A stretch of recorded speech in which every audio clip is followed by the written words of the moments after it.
What if I told you that working harder isn't the key to success? And that medieval peasants, yes, medieval peasants, might have had more balanced lives than you do right now. Sounds crazy, right? But in a world obsessed with hustle culture, where productivity is worn like a badge of honor, many of us are feeling the crushing weight of an endless grind. We push ourselves to the brink, filling every spare second with something: meetings, deadlines, side hustles, believing that constant busyness will somehow lead to fulfillment. Yet here's the paradox: the more we do, the less we actually feel we've accomplished. Ever find yourself exhausted but unable to sleep because your mind won't stop racing? Or struggling to feel present with friends and family, your thoughts hijacked by unfinished work and unread emails? It's like we're all sprinting on a treadmill set to burnout mode, and the finish line keeps moving farther away. Now, what if I told you that the real secret to accomplishing everything is to do nothing? Yep, nothing. It's a concept so counterintuitive that it's bound to make you pause. And if you're tempted to roll your eyes and scroll away, stick with me, because by the end of this video, you'll discover why some of the most successful people in history credit their biggest breakthroughs to the power of stepping back.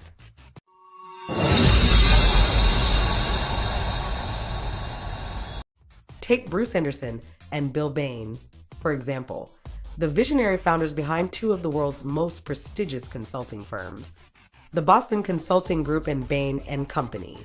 At the height of their careers, these men didn't bury themselves in client work. No, they stepped back. They understood that to truly revolutionize the field, they had to resist the temptation to micromanage and instead dedicate their time to thinking strategically.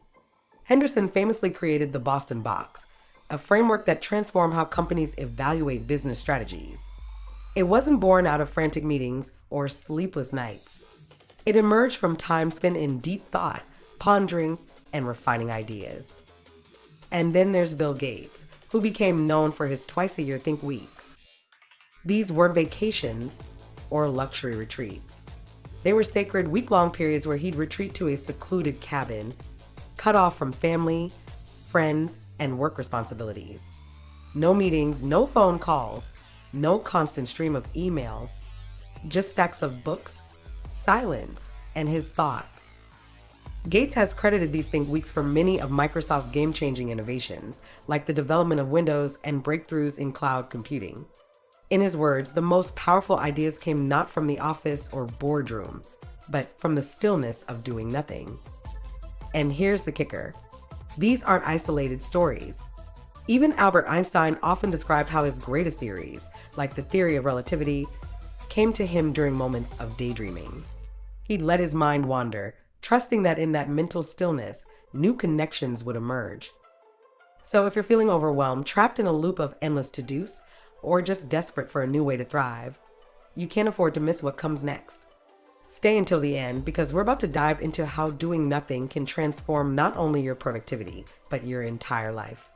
Trust me, this one insight could change everything. As we dig deeper into this idea, let's confront the elephant in the room: our obsession with productivity. We live in a society where busyness isn't just normal, it's celebrated.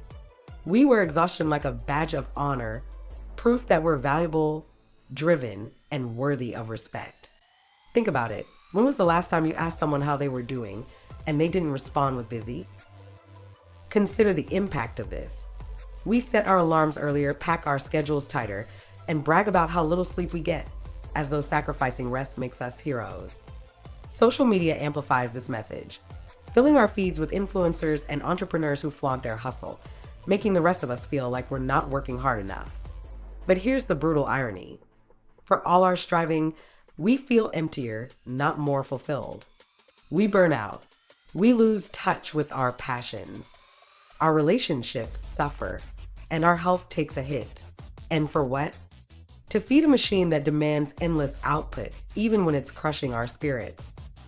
This relentless cycle is fueled by the attention economy, a system that's designed to keep us perpetually distracted and engaged. Tech companies have built empires on the simple idea that our attention is money. The more time we spend scrolling, liking, commenting, and clicking, the more profit they make. Ever notice how hard it is to put your phone down, even when you're exhausted and desperately need rest? That's not an accident. It's by design. Every app, every notification, every endless scroll of content is meticulously engineered to hijack your focus, keep you hooked, and drain your mental energy. We're led to believe that if we're not always online, always consuming or performing, we'll fall behind or, worse, become irrelevant. But the consequences are devastating. Our minds are rarely still. We're constantly jumping from one dopamine hit to the next, never allowing ourselves the space to genuinely rest or reflect. This nonstop engagement erodes our well-being, leaving us feeling stressed, anxious, and perpetually restless. And it makes true, meaningful rest feel like a luxury we can't afford, even though it's what we desperately need to function and thrive.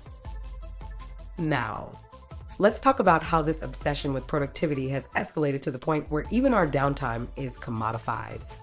Welcome to the era of 24/7 monetizable time, where every moment of your life is seen as a potential resource to be exploited. Hypercapitalism has transformed even our most basic human needs, like sleep, leisure, and family time, into opportunities for productivity.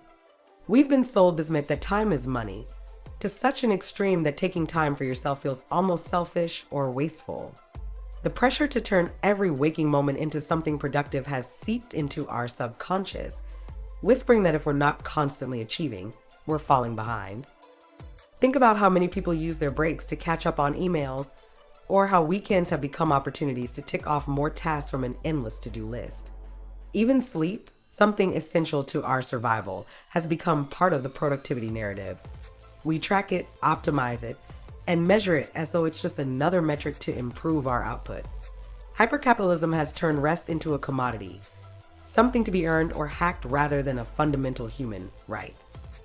So what does all this mean? It means that non-doing isn't just a personal choice. It's a radical act of defiance. Choosing to do nothing is a way to reclaim your mental and emotional freedom from a system designed to exploit you. When we step back and resist the urge to fill every moment with activity, we're rejecting the idea that our worth is tied to our productivity. We're saying no to a culture that sees our time as an asset to be monetized. Non-doing, in this context, becomes an act of self-preservation and even rebellion, a way to protect our minds and bodies from a world that never stops demanding more.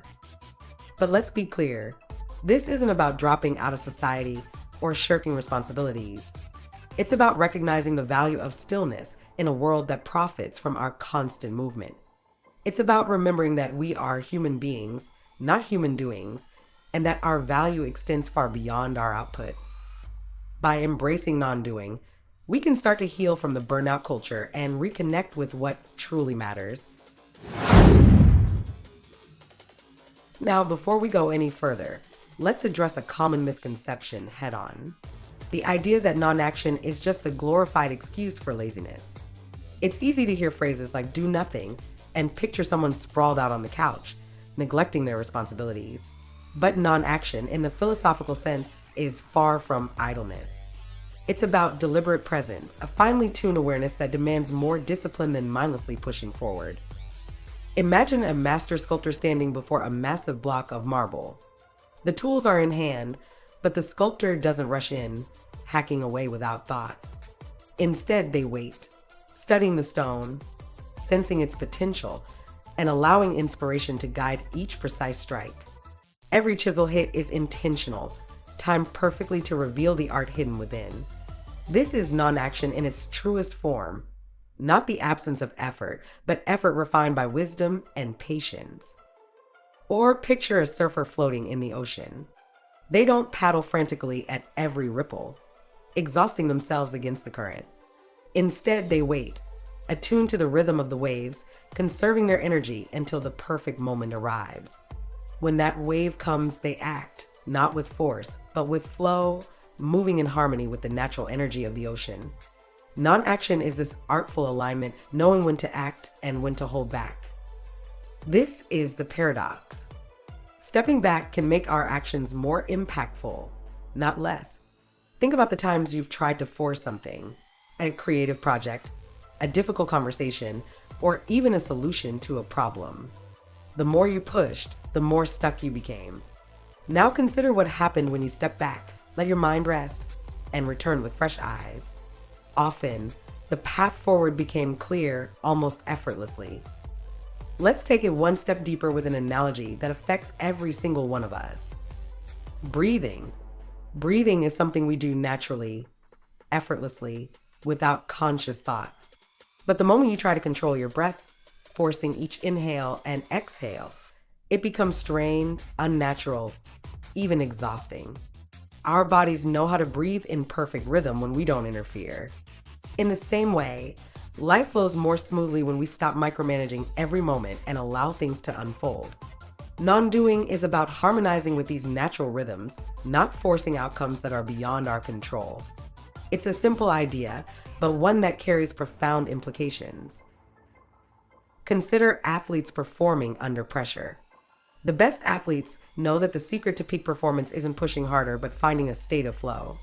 Tennis champion Roger Federer, for instance, has often been described as playing with effortless grace. It's not that he's not exerting effort, but he's so attuned to the game that his movements appear seamless and instinctive. Purposeful inaction allows us to enter that state of flow where we become more effective by doing less. Purposeful inaction doesn't mean sitting back and letting life happen to you. It means knowing when to pause and when to move, acting with precision rather than compulsion. It's like a well-timed chisel strike on marble. Powerful because it's intentional, not hurried or reckless. So the next time you're tempted to equate non-action with laziness, remember the sculptor, the surfer, the athlete in flow. Non-action is a skill, one that takes practice and awareness.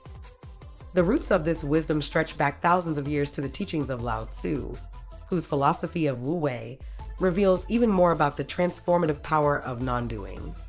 Let's explore how these ancient insights can guide us today. The wisdom behind non-action isn't just a modern productivity hack or a fleeting trend. Its roots run deep into the heart of ancient philosophy, where the most profound truths have always been found.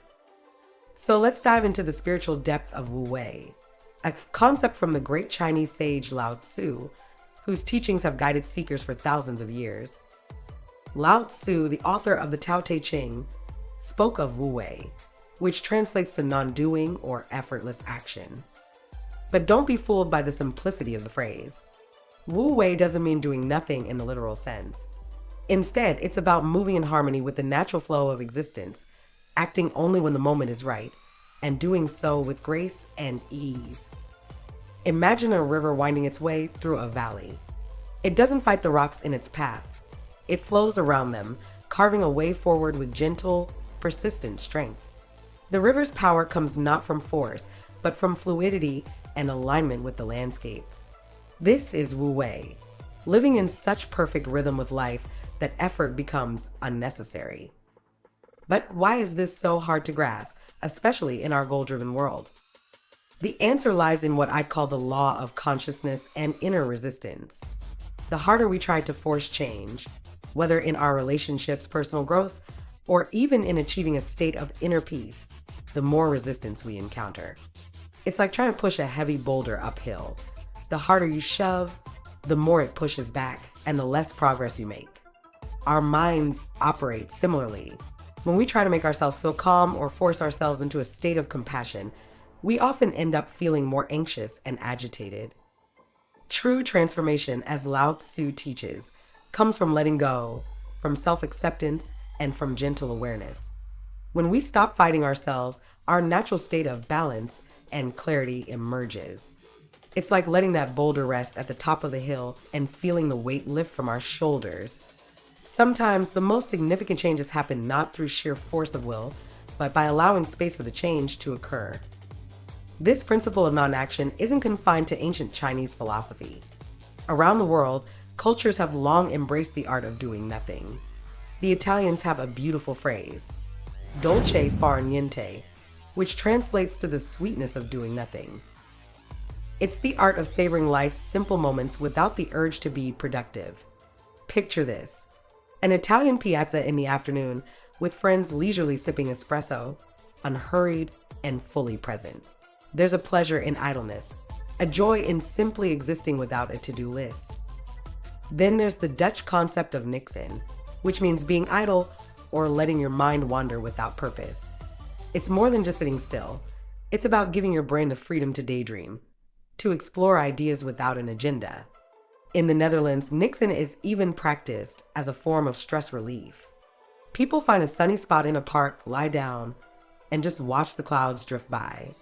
And while it might seem counterproductive to a culture obsessed with efficiency, studies have shown that these moments of idle wandering can boost creativity and lead to clearer, more inspired thinking. So, what's the key takeaway here? It's that lasting change doesn't come from constant effort and striving. We live in a world that tells us to hustle, to push harder, to be relentless in the pursuit of our goals. But ancient wisdom, and even modern neuroscience, suggest that the opposite is often more effective.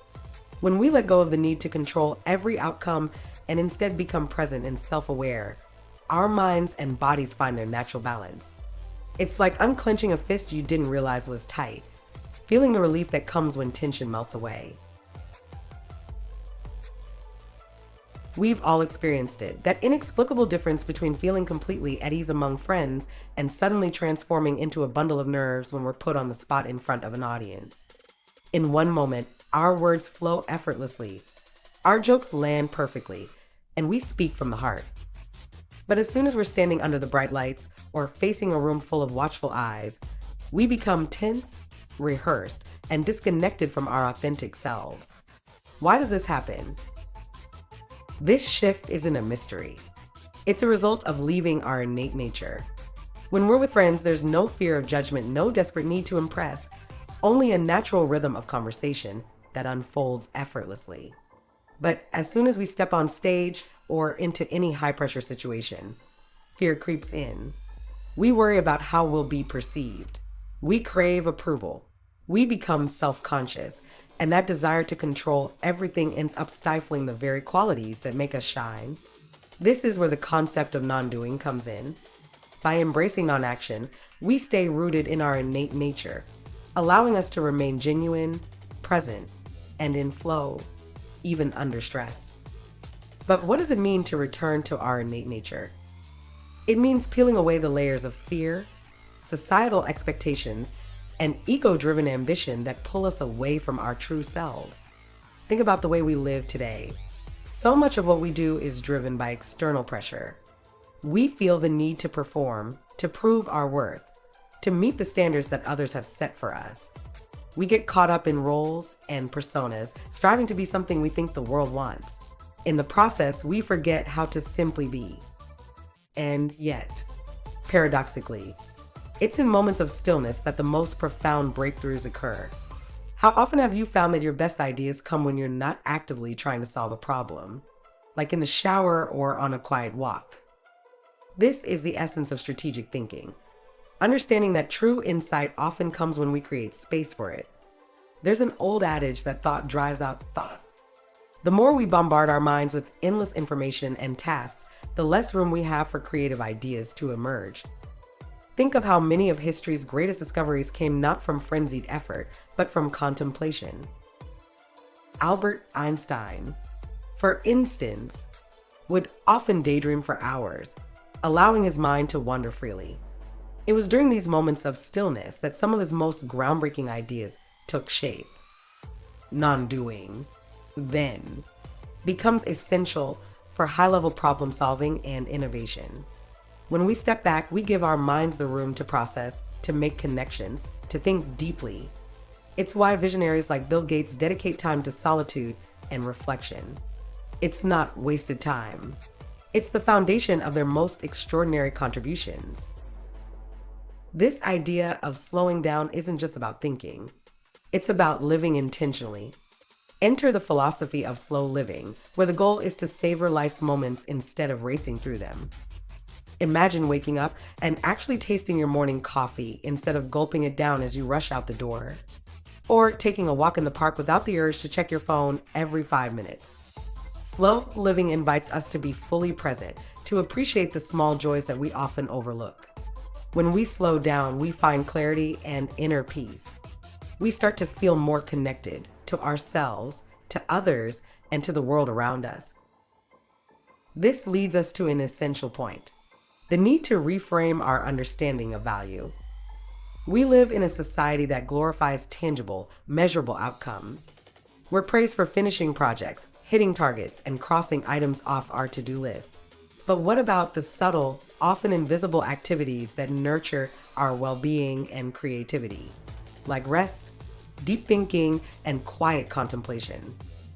These moments don't produce immediate results, yet they're invaluable.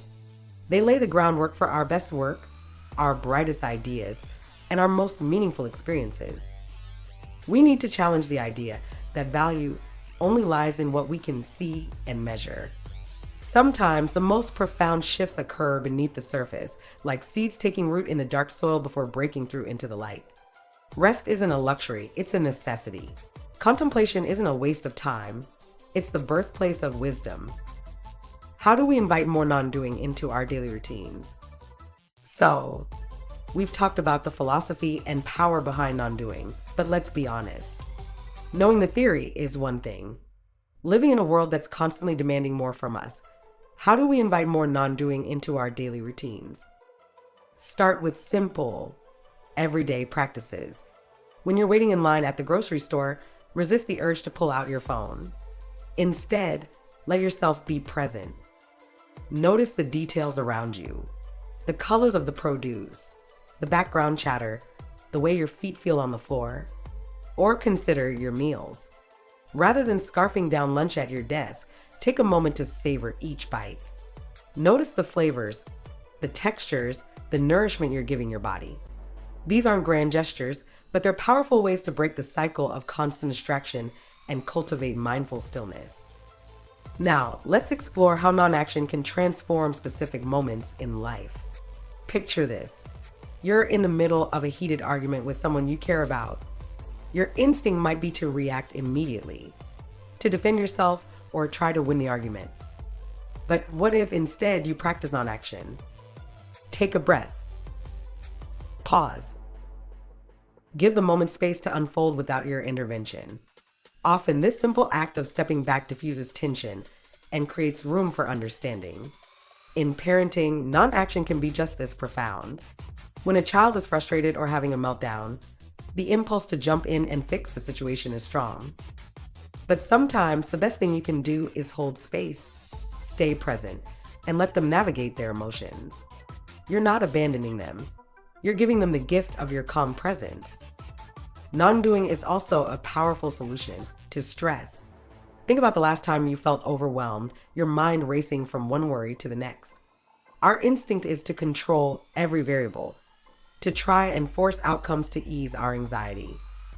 But this often backfires, leaving us even more wound up. When we step back, we allow our nervous system to reset.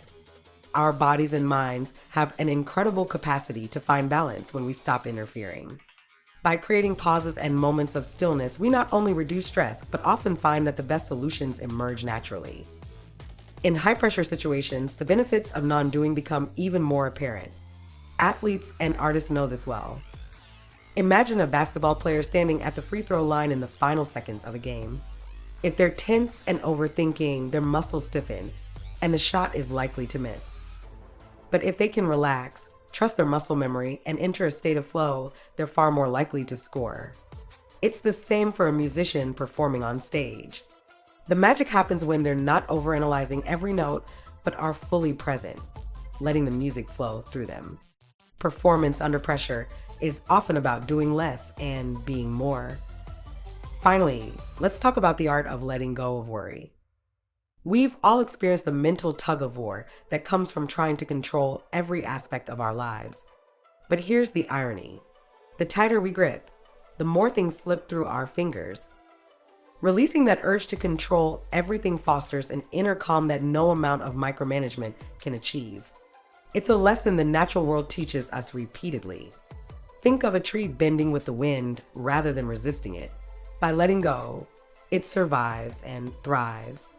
In the same way, we can learn to bend, to flow, to trust that things will unfold as they're meant to.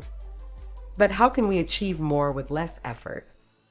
Let's explore some powerful practices that make this principle of non-doing not just an idea, but a way of life. Practical ways to achieve more with less effort. By now, you might be wondering, how can I really make non-doing work for me? In a world that never stops, how do we embrace this paradox of achieving more by doing less? The good news is that there are tangible, accessible practices that can help you implement non-doing and transform your daily life. Let's start with something that may sound radical, but is deeply healing: dialogue with discomfort. When we experience physical pain or emotional distress, our first instinct is usually to resist, suppress, or fix it. But what if instead we asked our discomfort a simple question? How do you want me to be with you? This practice, often used in mindfulness and somatic therapies, invites us to approach our pain with curiosity and non-judgment. Imagine you're dealing with anxiety about an upcoming project. Instead of trying to force the anxiety away, take a moment to ask it what it needs. You may be surprised by the answer. Sometimes your emotions just want to be acknowledged and held with compassion. This gentle approach can soften even the most persistent discomfort and create space for genuine healing. Next, let's consider the power of a digital Sabbath. Our devices have become extensions of ourselves, and while they keep us connected, they also exhaust our mental resources. To truly reset, try dedicating one day a week to a full digital detox. Turn off your phone, close your laptop, and let the world go on without you for 24 hours. Use this time to engage with the physical world, take a walk, read a book, or just sit and watch the sky. It's in these moments of digital silence that your mind can wander freely, process ideas, and come up with creative insights. Think of it as giving your brain a mini vacation, a chance to breathe deeply and return refreshed. Speaking of simplicity, remember that non-doing doesn't have to be elaborate or time-consuming. Practical accessibility is key. Non-doing can be as simple as taking an extra 5 minutes to savor your morning coffee instead of rushing through it. Sit quietly, feel the warmth of the mug in your hands, and taste each sip. Or find a moment to sit in nature without any agenda, just soaking in the sounds of the wind, the rustling leaves, and the life around you. These small acts are powerful reminders to slow down and be present. And then there's the breathing analogy, one of the most beautiful metaphors for non-doing. Just as our breath flows effortlessly when left alone, so do many aspects of life. Try this. Take a moment to notice your breath. When you don't interfere, your body knows exactly what to do. It inhales and exhales in perfect rhythm, sustaining you without conscious effort. But when you try to control your breath, forcing it to be deeper or faster, it becomes strained and unnatural. Non-doing is about honoring that natural flow, trusting that life, like breath, often works best when we stop trying to force it. Let's wrap up with why this simple yet profound practice matters so much. As we bring this journey to a close, take a moment to reflect. How much of your day is spent in needless busyness, in the endless pursuit of productivity that leaves you feeling empty? How often do you catch yourself chasing goals that seem to move further away the harder you try? What if the missing piece isn't about doing more, but letting go? The greatest impact often comes from stillness. History's most remarkable breakthroughs have often arrived not in moments of intense effort, but in pauses, when the mind is free to wander and connect the dots. Remember that doing nothing isn't about neglecting your responsibilities. It's about recognizing that sometimes stepping back allows the most elegant solutions to emerge. It's about trusting that there's wisdom in stillness, a wisdom that speaks louder than all the noise. So, here's your inspirational challenge. What could you discover if you stopped doing and allowed life to unfold naturally? If you gave yourself the gift of stillness, how would it change the way you think, feel, and live? These aren't just abstract ideas. They're invitations to transform your life in ways you may never have imagined. I encourage you to experiment with non-doing.